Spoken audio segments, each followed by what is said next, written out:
शनी रोडच्या ब्रिज होता ते जुना झाला होता म्हणून ते नवीन ब्रिज करायच्या म्हणून महानगरपालिकेने 5 वर्षापूर्वी ते ब्रिज तोडलं. आता त्यानंतर आपण बघू शकता की ते जे ब्रिज जे रोड जे होती त्याच्या समोर एंट्री आहे शनी रोडची. प्रत्येक आठवड्यामध्ये कायम काय ॲक्सिडेंट इथे असतात. सैकड़ो लोक संध्याकाळीने उशीर सकाळपासून तिथे प्रवास करतात. तरी पण महानगरपालिकाने आतापर्यंत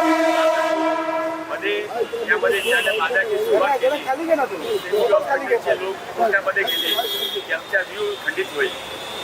नंतर इथे होता इथे त्याने रोखला, इथे सुरू केला इथे पण रोखला. नाहीतर कोर्टामध्ये गेला. कोर्टाने आदेश दिला की हा जे ब्रिजचा लोकेशन आहे त्याने प्लॅन त्याबरोबर जोडला. हा ते ब्रिज तिथे तुम्ही सुरू करा. काम सुरू झालं. ब्रिजपर्यंत काम आला तुम्ही बघू शकता. नंतर त्याने परत आपला इन्फ्लुएन्स यूज करून ते काम बंद करून घेतला. त्यावेळी प्रशासन होता, आमची सरकार नव्हती. आता त्यांचं म्हणणं आहे की त्यांच्या तिथून सुरू होता नाईटपर्यंत त्यांचे ते हा मस्जिद आहे तिथे पुढेपासून त्यांच्या फ्रंट आहे तिथे त्यानं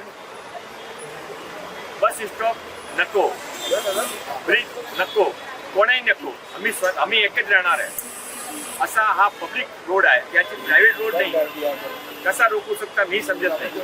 कोर्टाचा स्पष्ट आदेश आहे की ते ब्रिजचं लोकेशन त्यांची कन्सर्न घेऊन कोर्टानं ऑर्डर केला होता. नंतर ते परत फिरले. आता आम्ही 1 वर्षापासून हा प्रयत्न करताय. आता नवीन नगरपालिका आणण्यापासून आमची स्नेहल तेंडुलकर इथली नगरसेविका आहे. हे 2 नगरसेवक आमचे इथे बसलेले आहेत. गौरांग जवेरी आणि सन्नी सानप हे सर्व गिरगामकर आहे. त्याने ते सर्व कोर्टामध्ये गेले होते. ते उसतकरजी कोर्टामध्ये गेले होते.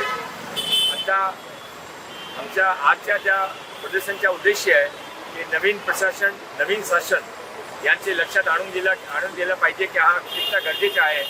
आम्ही प्रयत्न केला सिटी हॉस्पिटलच्या लोकांना भेटायला. त्याने बोलायच्या त्याने ते सांगत आहे आम्हाला कोणाचे बोलायचं नाही, आम्ही कोणाने भेटणार नाही, आम्ही जे काय केलं आहे ते बरोबर आहे, आम्ही इथे ब्रिज होऊ देणार नाही. बरेच लोकांचे मरूद यायच्या. आता अशी ॲक्टिव्ह रोडवर कोणत्या ब्रिज तिथे समोर ब्रिज आहे फक्त ते कनेक्शन करायचं आहे तरी पण ते करू देत नाही.